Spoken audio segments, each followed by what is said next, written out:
ആലപ്പുഴ ബാക്കി വെച്ച കനൽത്തരി കെടുമോ തെളിയുമോ? പോളിംഗ് ശതമാനം ഒരു ഉത്തരത്തിനും വഴങ്ങുന്നതല്ല. മനീഷ് മഹിപാലുണ്ട് ആലപ്പുഴയിൽ നിന്ന് വിവരങ്ങളുമായി. മനീഷ്, ഈ പോളിംഗ് പൂർത്തിയായിരിക്കുന്ന അവസാന മണിക്കൂറുകളിലേക്ക് കടക്കുമ്പോൾ അവിടെ പോളിംഗ് ശതമാനം എത്രത്തോളം ഉണ്ട്? കനത്ത പോളിംഗ് ആയിരുന്നോ? എവിടെയെങ്കിലും എന്തെങ്കിലും പ്രശ്നങ്ങൾ ഉണ്ടായിട്ടുണ്ടോ? ആലപ്പുഴയിൽ നിന്നുള്ള ഏറ്റവും പുതിയ വിവരങ്ങൾ എന്താണ് മനീഷ്?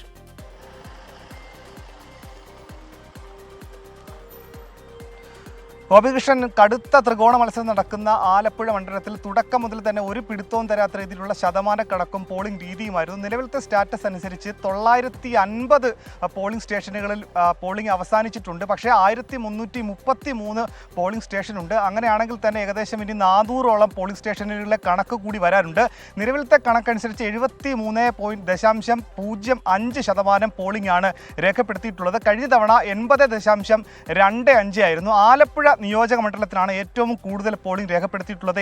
ഈ ലോക്സഭാ മണ്ഡലത്തിൽ തന്നെ ഏറ്റവും കൂടുതൽ തീരപ്രദേശമുള്ള ഒരു നിയോജക മണ്ഡലമാണ് ആലപ്പുഴ. രണ്ടാമത് അമ്പലപ്പുഴയിലാണ്. ഏറ്റവും കുറവ് കായംകുളത്താണ്. കായംകുളത്തും ചേർത്തലയിലുമായിരുന്നു നേരത്തെ ഇടത് സ്ഥാനാർത്ഥി എം ആരിഫിന് വിജയം കൈവരിച്ച് ഏറ്റവും കൂടുതൽ വോട്ടുകൾ ലഭിച്ചിട്ടുള്ള രണ്ട് മേഖലയായിരുന്നു ചേർത്തലയും കായംകുളവും. കായംകുളത്ത് വോട്ടിംഗ് ശതമാനം താരതമ്യേന കഴിഞ്ഞ തവണയും കുറവായിരുന്നു. പക്ഷേ അവിടെയൊക്കെ തന്നെ കൃത്യമായ കേഡർ വോട്ടുകൾ എപ്പോഴും പാർട്ടിക്ക് ലഭിക്കാറുണ്ട്.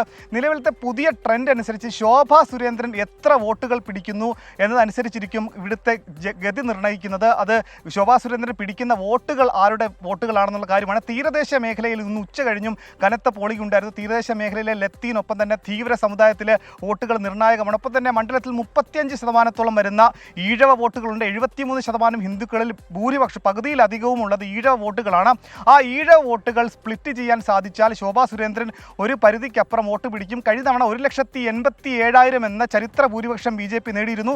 അതിനു മുൻപ് 50,000-ന് മുകളിൽ ഏകദേശം 49,000 വോട്ടുകൾ മാത്രം BJP പിടിച്ചിരുന്ന മണ്ഡലത്തിൽ 1,87,000 പിടിച്ചു. അത് മറികടക്കാനുള്ള വലിയ പ്രയത്നം BJP താഴെത്തട്ടിലടക്കം, അതായത് ചരിത്രത്തിൽ ഇന്നേവരെയും BJP അത്തരത്തിലുള്ള പ്രവർത്തനം ഈ മണ്ഡലത്തിൽ കാഴ്ചവെച്ചിട്ടില്ല. ഒപ്പം തന്നെ KC വേണുഗോപാലിൻ്റെയും ആരിഫിൻ്റെയും ഇന്നത്തെ തന്നെ പ്രവർത്തനം, അതായത് ഓരോ സ്ഥലങ്ങളിലും പ്രാദേശികമായി തന്നെ ഉച്ചയ്ക്ക് ശേഷം വോട്ട് ചെയ്യാനെത്താത്ത ആളുകളെയൊക്കെ തന്നെ പോളിംഗ് സ്റ്റേഷനിൽ എത്തിക്കുന്ന വലിയ രീതിയിലുള്ള പ്രവർത്തനം നടന്നു. അതുകൊണ്ട് തന്നെ ത്രികോണ മത്സരം നടക്കുന്ന ആലപ്പുഴയിൽ വലിയ അനിശ്ചിതത്വമാണ്. ഒരു തരത്തിലുമുള്ള പ്രവചനവും നടത്താൻ പറ്റാത്ത ഒരു സാഹചര്യമാണ് നിലവിലുള്ളത്. എന്തായാലും ഇനി 400ഓളം പോളിംഗ് സ്റ്റേഷനുകളിൽ 6 മണിക്ക് മുൻപ് വന്നവരുടെ പോളിംഗ് ഇനിയും രേഖപ്പെടുത്തി ശതമാന കണക്കിലേക്ക് എത്താനുണ്ട്. അത് ഏകദേശം 80% തന്നെ എത്തുമെന്നുള്ള ഒരു വിലയിരുത്തലാണ് ഇപ്പോഴുള്ളത്. ഗോപികൃഷ്ണൻ. ശരി, മനീഷ് മഹിപാലാണ് ആലപ്പുഴയിൽ നിന്നുള്ള വിവരങ്ങളുമായി ചേർന്നത്.